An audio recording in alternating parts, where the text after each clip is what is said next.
This is a continued read-along of the Huckleberry Hound Treasury. In this episode, we'll be reading Loopy de Loop by Catherine Height. Pictures by George Santos. If you enjoyed this read-along, make sure to give a like, comment, and subscribe for more bookish vids and other videos here on the channel. But for now, without further ado, let's continue the Huckleberry Hound Treasury with Loopy de Loop.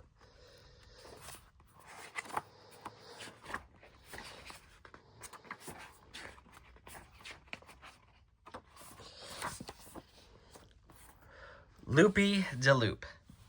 One summer, Loopy de Loop, the wolf with the French accents, the wolf who is always kind and charming, decided to go out west.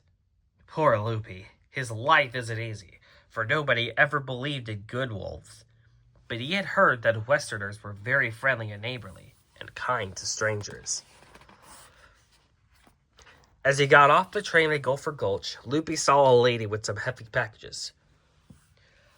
"Allow me to carry those for you, ma'am," he said. The lady plumped the bags into Loopy's arms so fast that she didn't really get a good look at him. But when they reached her house, the lady saw him. "Help!" she screamed. "A wolf! Help! Help!" She beat him out of the house with her parasol. Roughing his aching head, Loopy de Loop walked on towards the general store. Maybe the men of Gopher Gulch would be friendlier and more neighborly than the women. Someone must have seen him coming, though, because when he strolled into the store, he looked straight down at the barrel of the shotgun. No 6 shotguns. Unfriendly ones with 6 unfriendly men behind them. Loopy tried to smile.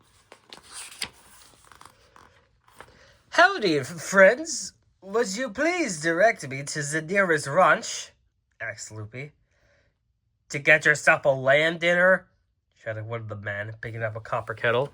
"What a nerve! Run, you rustler, run!" The kettle landed on Loopy's head. Loopy bolted for the door. He didn't stop running until he reached the edge of town. There, he sat down on a stump to catch his breath. Loopy de Loop sighed. He was bruised and aching and shaken. He was almost whipped. Could this be the friendly West? He wondered. Then he heard a soft, gentle, neighborly voice. "Hello, friend. Are you new around here?" It was another wolf, all smiles. "Are you free for a minute, brother?" he asked Loopy. "I need some help." "I shall be glad to help you," Loopy said. "You're a pal," said the Western wolf. "Follow me." Over the next rise, they came to a flock of sheep that were grazing near a ranch house.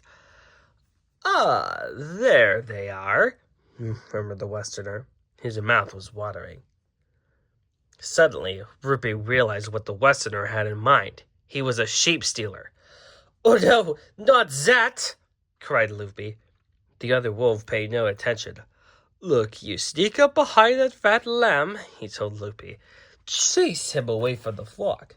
Then I'll grab him." "Non, non," cried Loopy in French. "No, I will not. You cannot do that. You must not. It is unkind. It is wicked and wrong." "How silly you are," said the Western wolf. "Never mind, brother, never mind.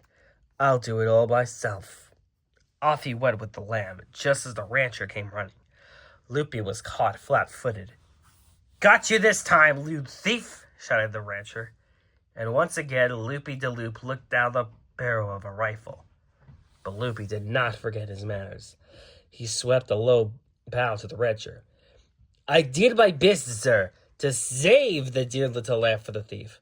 I am a good wolf. I always do good deeds." "Ha! That's a good one," said the rancher. "A good wolf is a dead wolf." "Or a wolf got away forever?" Loopy asked. The man snapped. "What's the difference?" "I am the difference," Loopy proudly replied. "When I say I will go, I go. Loopy de Loop never breaks a promise. When I do not come back, you will know that the wolf is not always bad. Look, now you see me, now you don't." Whoosh. Loopy was gone in a cloud of western dust. Riding the rails once more, Loopy thought of his western adventure. He said to himself, "It is hard, my work, but I will not give up.